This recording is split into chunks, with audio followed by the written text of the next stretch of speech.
if you plan on joining the military, it is very wise of you to let them people know straight up anything that you have on your background. Like, no matter how old it is, let them know. Whether it's you have a felony, you have a charge, you have a misdemeanor, whatever, let them know, because they're going to find out anyways. But I had told him, like, he asked me, I was like, yeah, I got some tickets on my record or whatever. And I had went on about my day. And I just like really like sat in my head, like, because I want to make sure like I'm not leaving anything out. So I had went home and I really started thinking, and then I had to text him and let him know, like, yeah, there's something else that may show up. I wasn't like prosecuted or anything like that, but it just let me know just a small slip up in your past. And it just went to show me like how minute, how petty, and just how things are just so temporary, and the temporary mistake can really cost you. So there's this guy, and him and I, we had got into a beef. The beef started because I had paid him to do something for me. He was supposed to make a shirt for my son or whatever, and this guy, like, he had liked me previously, but I really wasn't into him. But I had paid him a down payment to make a shirt for my son. And when it like was getting closer to my son's birthday, like, I keep asking him, like, hey, like, when do you want me to come pick it up?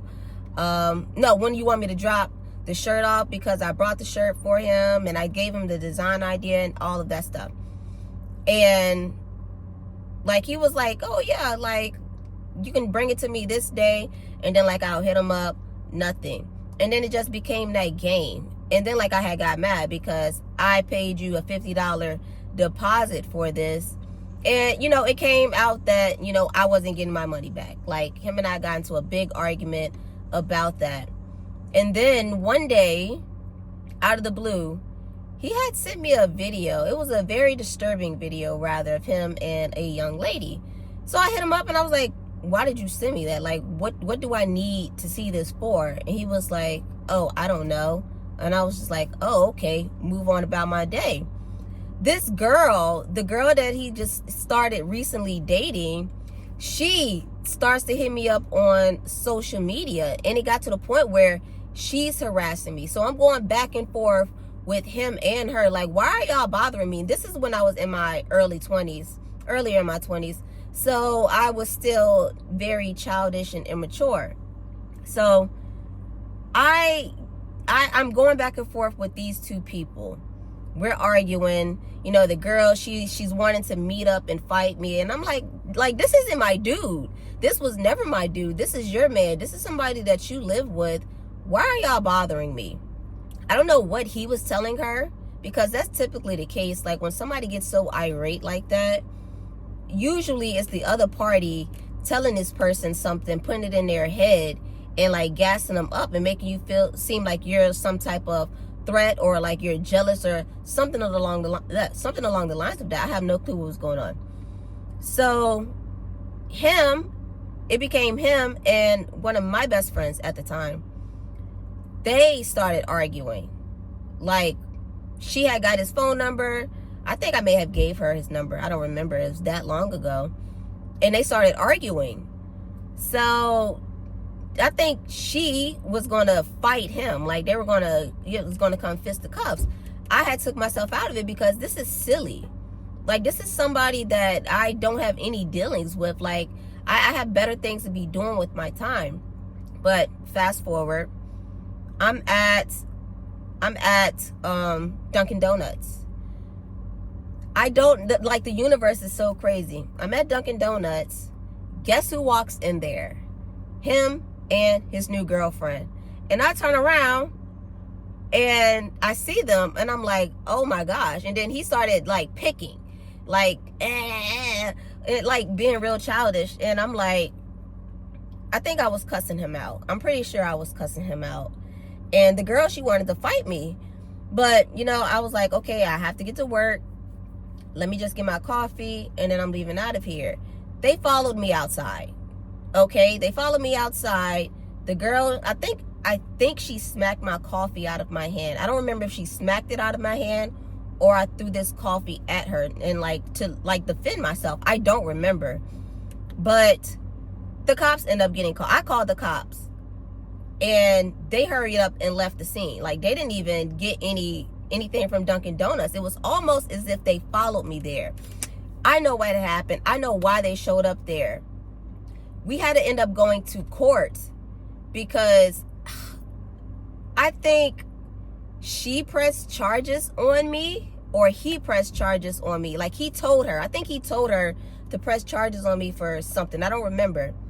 But they didn't know that I had like proof of something. I really don't remember. Like this is just so crazy. So the case ends up getting thrown out. I leave the courtroom. I believe now that I'm thinking about it, they followed me to Dunkin' Donuts. They followed me there. And that's why they came in there. I called the cops and I'm telling the cops like, yeah, we just left court. These people followed me here and this is what's going on. I had a friend at the time. He worked at Dunkin' Donuts. So he's seen the whole thing. He was my witness. So they had to end up going to court again. Like I had to go to court again with those two because of that incident. And because I had a witness and everything was captured on camera, that's when she tensed up. The next time we had to end up going to court, that's when she had tensed up and she wanted everything to get dropped because she knew she was in the wrong. Like y'all followed me from court to Dunkin' Donuts. It instigated a situation, and then when I retaliated, that's when y'all left. So it looked really crazy on their end. And you know, fast forward, him and her broke up within like a year. They broke up within like a year. Like they did all of that pettiness to, you know, really pick with me and get under my skin, and they ended up breaking up. And not only that, I'm 35 now. I barely, like I'm telling y'all bits and pieces of that story that I just remember. But it was something that I had forgot about with people that I forgot about until I started really thinking, because now my military future is at stake. And I was like, that was so silly. Like something with a situation so minor with people like I don't even really know like that. Like I really didn't know him like all that well. Like him and I would talk online because he used to post like little debates and things like that. He was cool, but he just really wasn't my thing. So I don't know, but that situation right there could have really cost me like my career that haven't even really started yet. That would have really put me in a bad situation if I would have reacted differently, if I would have, you know, put my hands on these people, like started fighting them.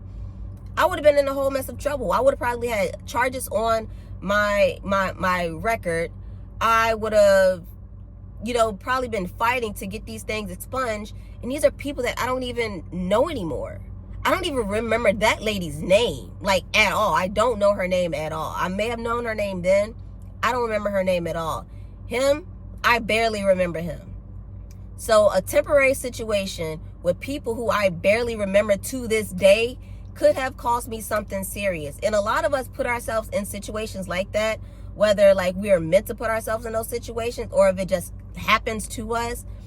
Just be more careful. Just be careful in really playing out these situations, really thinking about what you have to lose. Because there are people that don't have anything to lose. Those people did not have anything to lose. Because I was heading to work after court. They're following me around, trying to figure out where I'm going to, pulling up at my coffee spot that I'm going to before work. Those people had nothing to lose. And not only that, he was living with her because he had became homeless. That's another thing. He had became homeless. So she figured that she had one up because, you know, he's cute. He had light eyes. He's like a caramel complexion. So she really thought she was doing something. But yeah, we have to be more careful. Really look at the entire situation before we give people our energy, because our energy is costly. Our energy is pricey. What we have going on, you know, it means something to us. It may not mean something to somebody else. They have things to lose. You don't have anything to lose. I mean, you do have things to lose. So yeah, before y'all get into any type of ugly situations where just know that within like a split second, your life can change, and it can change for the worse. And then fast forward, you're in your 30s, your 40s, your 50s, and you're dealing with something that you don't even, like, with people that you barely even remember, people that you're probably never going to see again. Isn't that silly to put yourself in a situation, a temporary situation, for people that you probably won't even remember their names in the future? But yeah, I just wanted to tell y'all that little funny story. And I have another story that's similar to that. I would tell you guys another time. I may tell it to you tomorrow. I may post that video tomorrow. But yeah, let me know what you think about that. And if any of you have been put in a situation like that, like somebody really tried you, but you had to think about what you had to lose, or did you lose something because you was in the heat of the moment and gave somebody your precious time and energy? Let me know down in the comments. I will talk to you guys in the next one. Peace.